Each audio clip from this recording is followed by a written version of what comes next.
But in the circumstances, I'm willing to give you the benefit of What can I do for you, Doctor? Thank...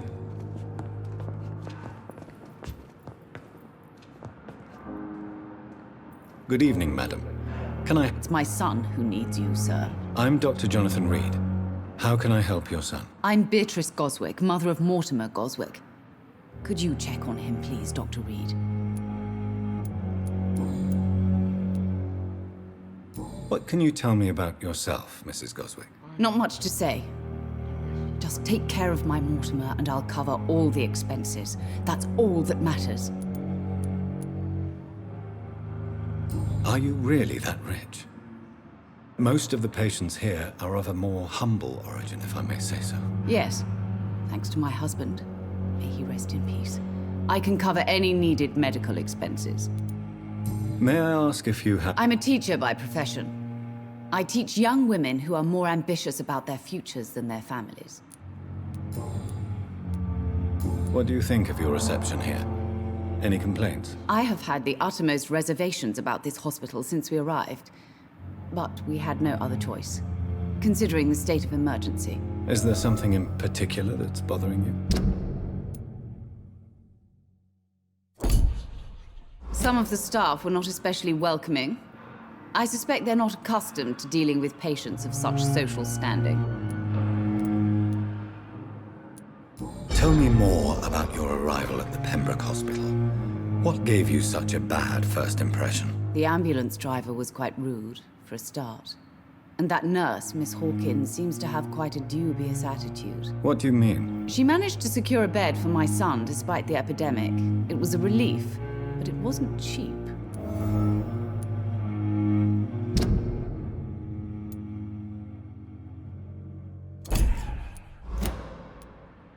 She charged you for a bed? Yes, and I paid without question, considering the urgency of the situation. I share your concern, Mrs. Goswick. Be sure that I'll talk to the people involved. I don't expect compensation, Dr. Reed. But I'm aware such behavior would not be tolerated in other hospitals.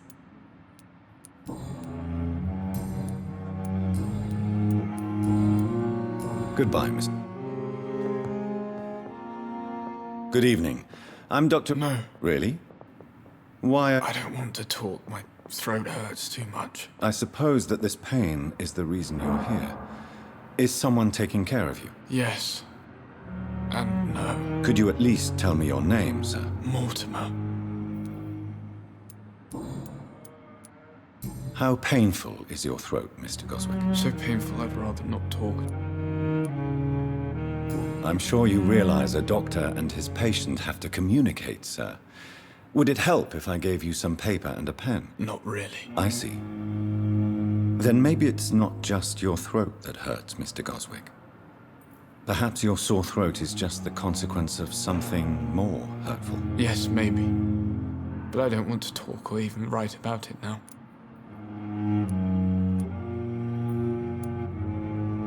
How painful. So painful I'll let you get some... Good evening, sir. Good evening, Miss... I'm okay. Why did your mother have you hospitalized here? She seems convinced this is a bad hospital. My mother just wants the best for me. She won't rest while I'm here. She'd go all the way to hell and back to help me. Is your mother bothering you? As your doctor, I can ask her to leave you alone if you would prefer. That's tempting, Doctor. But you have no idea what my mother is capable of. She would tie herself to my bed if you asked her to leave. Pembroke Hospital may look unorthodox, but rest assured you're in good hands here. It's not me you have to convince, Dr. Reed. It's my mother.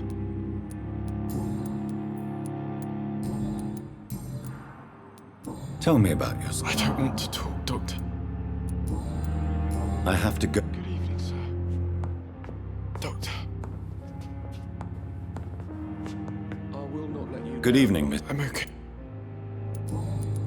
How painful. So pain... I'll let you go. Good evening, sir. Doctor.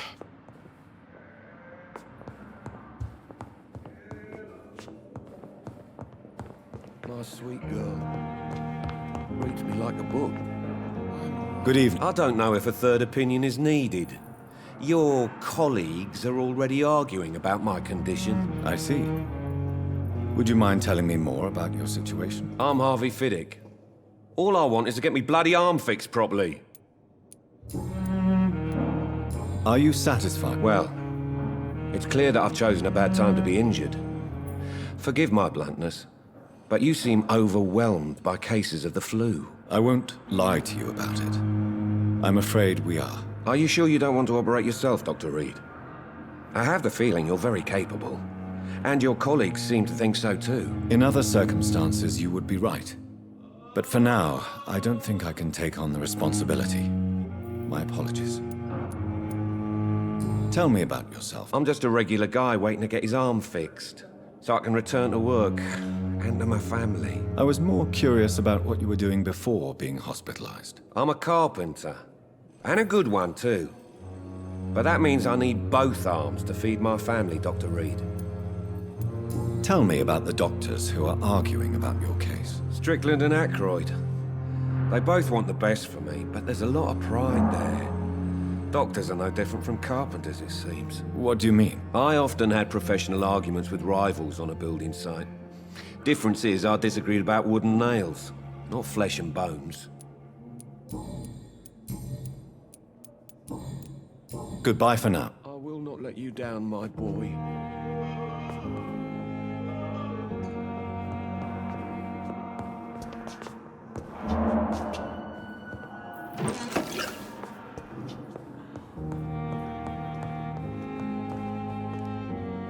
Good evening, Doctor.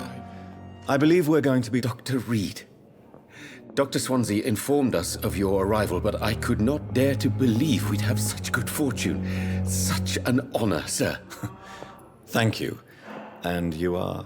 I am Thoreau Strickland, Dr. Thoreau Strickland. I'm a great admirer of your work, Dr. Reed. What do you think of Dr. Aykroyd's aversion to modern... It's a shame he's so narrow-minded. Dr. Swansea taught me that science is about exploring uncharted territory. With the influenza and all that's going on, you should put your differences aside, don't you think? Why is it so difficult to work together? I believe that if Dr. Aykroyd had been the one to discover the transfusion process, he would be the first to recommend its use. So you believe it's just a question of jealousy and pride? Dr. Aykroyd is as proud as he is blinded by his obsolete concept of medical science. Please, could you tell me something about yourself? I'm a great admirer of your work concerning blood transfusion. What made you choose to be a doctor? I'm not ashamed to admit you and your work have inspired me. I am honored to have the opportunity to work by your side.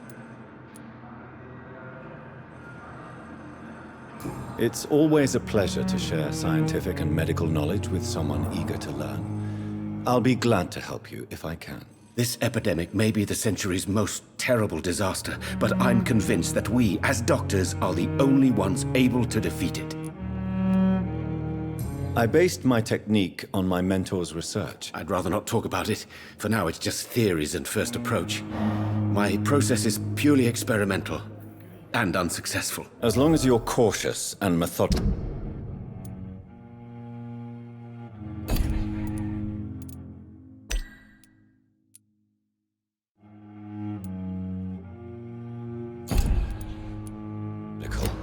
You may remain empty-handed, but you won't fail. You're not the first one to warn me, but I am convinced knowledge is the main weapon against the ravages of this epidemic.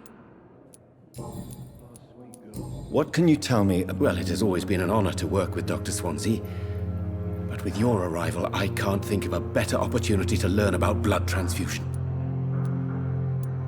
You seem quite... I'm convinced that this epidemic is a test of endurance and dedication for us men of science. Questions remain about our capacity to resolve the situation. True.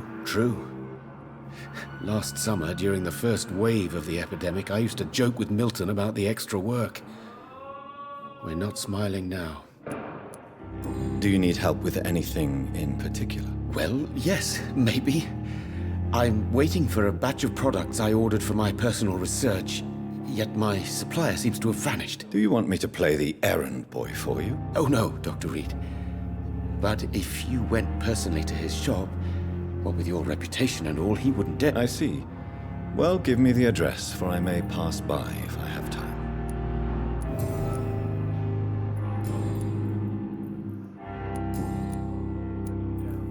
Tell me more about your willingness to experiment. Harvey Fiddick is a patient suffering from a severe injury that could cripple him if not treated correctly. I'm convinced your blood transfusion technique could help him. What is it you really want? To save him? Or to prove your point? Fair question. I want nothing but to save my patient, Dr. Reed. Especially since I know Mr. Fiddick's story. Tell me Mr. Fiddick's story. Our first diagnosis was compromised because Mr. Fiddick lied to us about the real origin of his injury. He first claimed it was an accident. But why would he hide such crucial information from us? Because he is a proud father, ashamed of putting his children at risk because of his own negligence.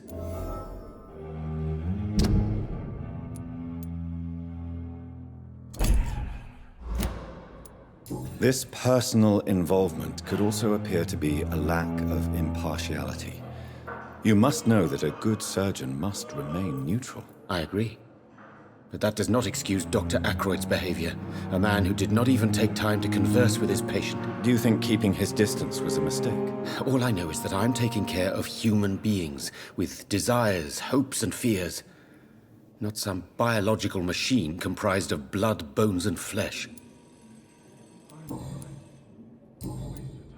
Goodbye.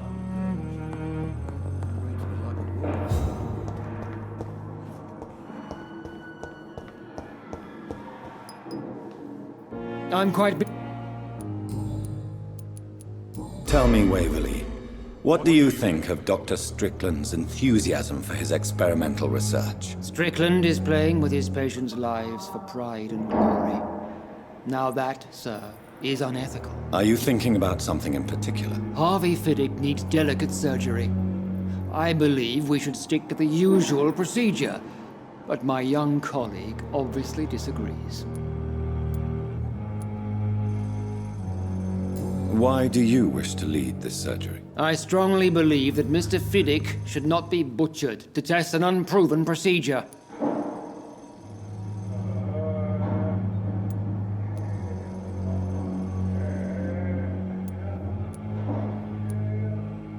Other people may say that's too conservative a point of view. Conservative? And what are you going to say to Mr. Fiddick if he loses his arm because of the operation? Because that's what's going to happen if the surgery is a failure. And are you not afraid that your rivalry with Strickland may be blinding you? Rivalry? I guess you could call it that.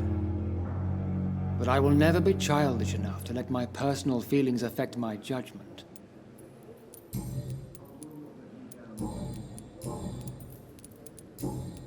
Thank you for your...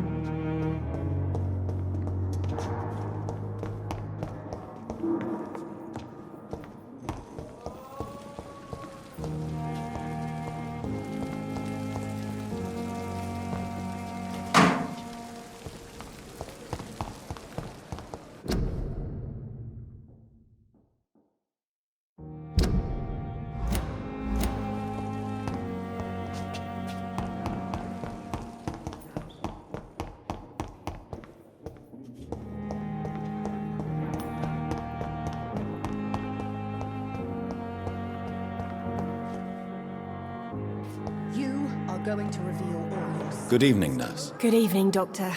And I'm Dr. Jonathan Reed. Well, it's a euphemism that your help will be... How is the Pembroke... Well, not well. Milton, the ambulance driver, is even more grumpy than usual, especially concerning doctors. Why is Milton grumpy? Milton's not the kind of man who's bothered about a bad reputation, whether he deserved it or not.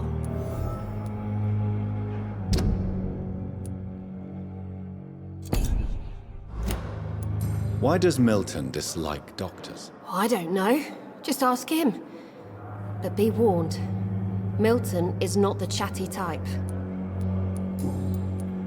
How would you describe... It's serious. The flu is wreaking havoc.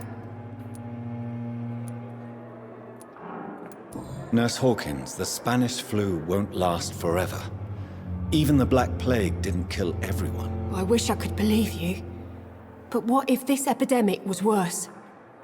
What if in the end, nobody was spared? You must get a hold. Sorry, I'm exhausted. No one has any idea when this epidemic... How long have... or long enough to see that the epidemic is winning. You'd be surprised what dedication can achieve, Nurse Hawkins.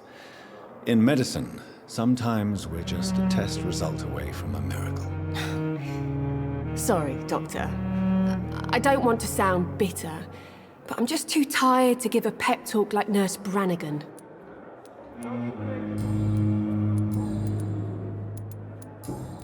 Goodbye.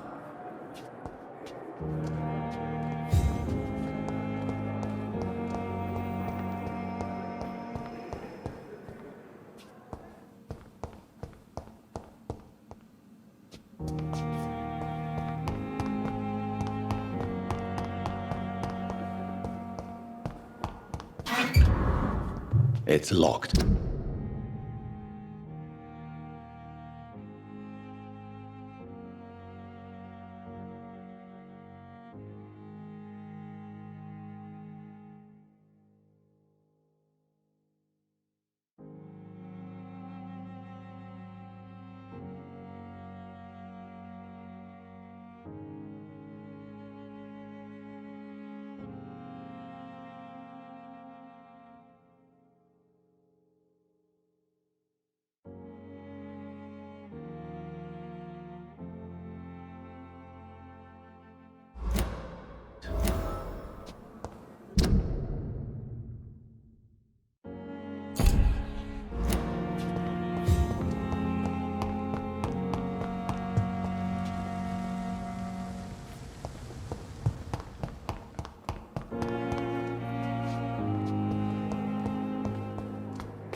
I cannot enter.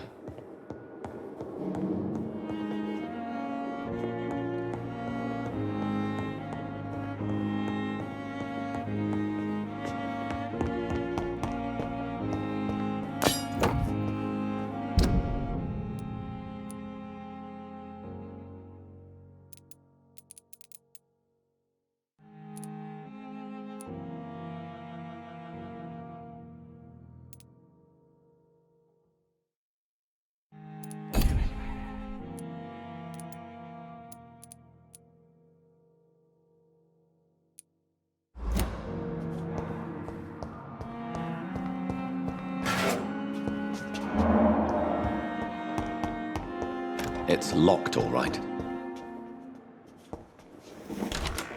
This must be the place. It's definitely away from prying eyes. Relegated to the shadows. A kingdom of my own. At least I won't be sleeping in a coffin.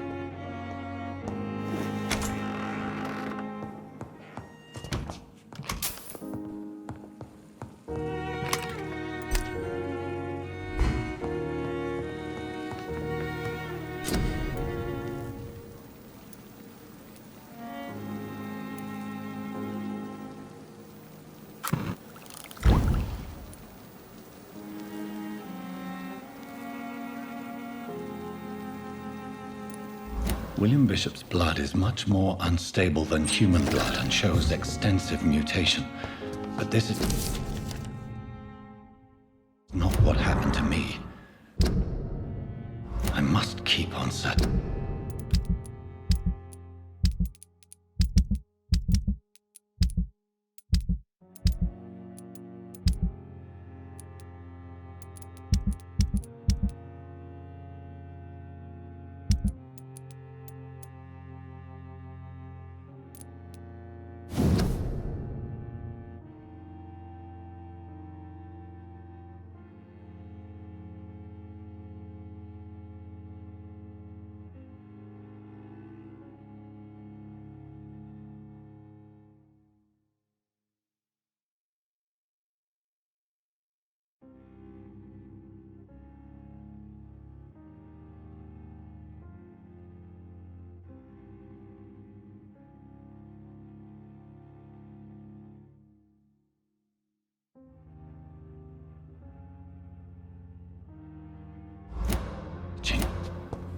The sun is about to rise. I can feel it. I'll continue tomorrow night. I have so much time now.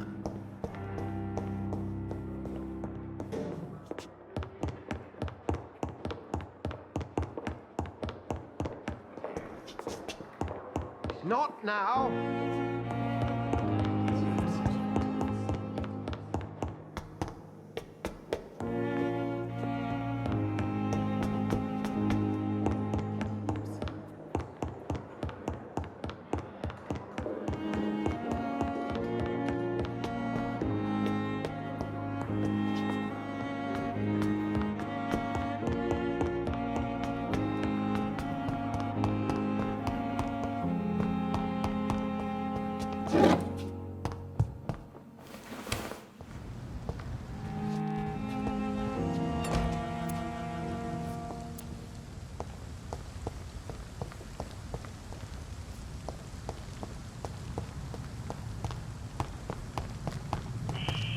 Scowl voices in the garden. I should investigate.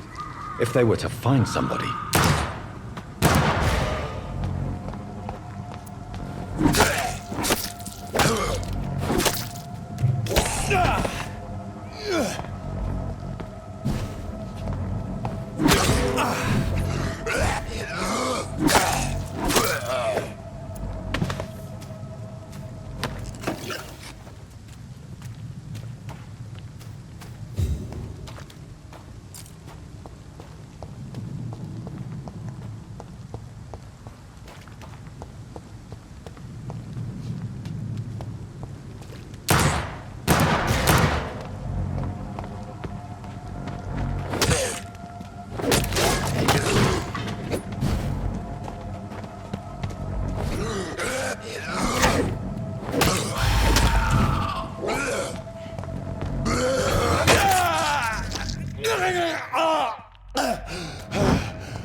So, Mr. Hooks and Nurse Hawkins are an item.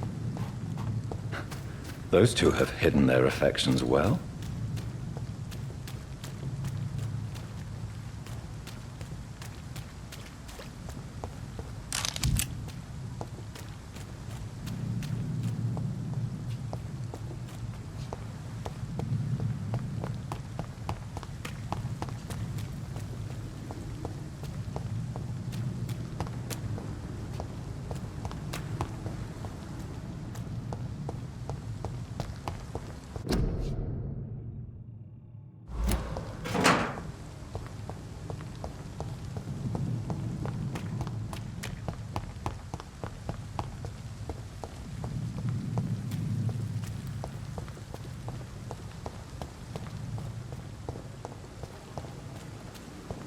Thelma Howcroft said she was being watched by vampire hunters. Where are they hiding? I should investigate.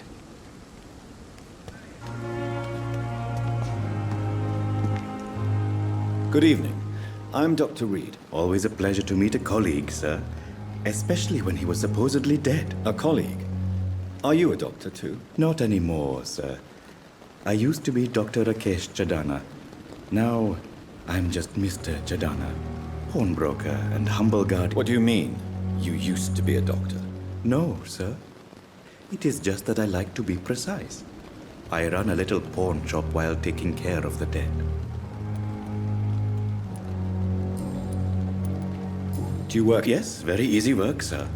All I have to do is watch a few bodies. The situation was very different when the main morgue was still open. Why do you have to watch? Because these poor fellows have no names. We keep them in case someone comes looking for the missing. Sadly, very rarely happens. Why clothes? It was for sanitary reasons after the beginning of the epidemic. Cadavers had to be moved to the nearest mass grave. Are you afraid or uneasy? Why should I? These bodies are empty vessels. Flesh left to decay. Poof. No soul anymore. All gone. An interest. Sir, as a medic during the war, I learned to face my death and the death of others. It's the pain we have to tame, not death itself.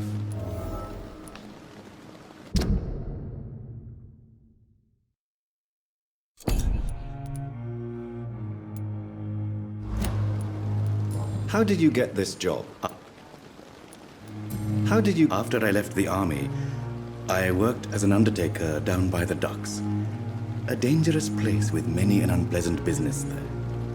Milton Hooks helped me get a job here. Have we met? I don't think so, sir. Why? When we first talked, you said you were glad to meet me since I was reported dead. Funny story, sir. Your sister came here a few nights ago. You were missing, and she was looking for your body. She must be very relieved now. A pawnbroker? Yes, sir. All kind of people. For I sell all kind of goods. Who comes here to... I'm very cautious, sir. I've been a doctor, remember? And all my clients are good people. In fact, I think I only know good people. What kind of... With the quarantine, it's not always easy to buy things. So I trade. I exchange. Some people sell, some others buy. I like to help. Since you're not afraid of dying, do you believe in life after death, Rakesh? No. I believe we must do all the good we can while alive. For our time is short, and the obstacles are endless. Do you think you would enjoy immortality as a concept? I don't think so. Don't mistake me. I love life, and I'd like to live a long life. But everything has to decay, sir. Even goodwill. Do you really believe goodwill cannot last? As I said, sir, everything decays. If I was to never die, goodness, I would be bored or worse. And I like to be helpful, sir. Quite depressing, wouldn't you say? Yes, but the good news is, we'll all die before losing our humanity, sir. So you're ready to die? No, I am not. I don't fear death, for I won't see it. What troubles me is the pain my death will inflict to those I know. You're a wise man, Mr. Chidana. No, Dr. Reed. I am a foolish man. But I like to think otherwise. Please show me. Of course.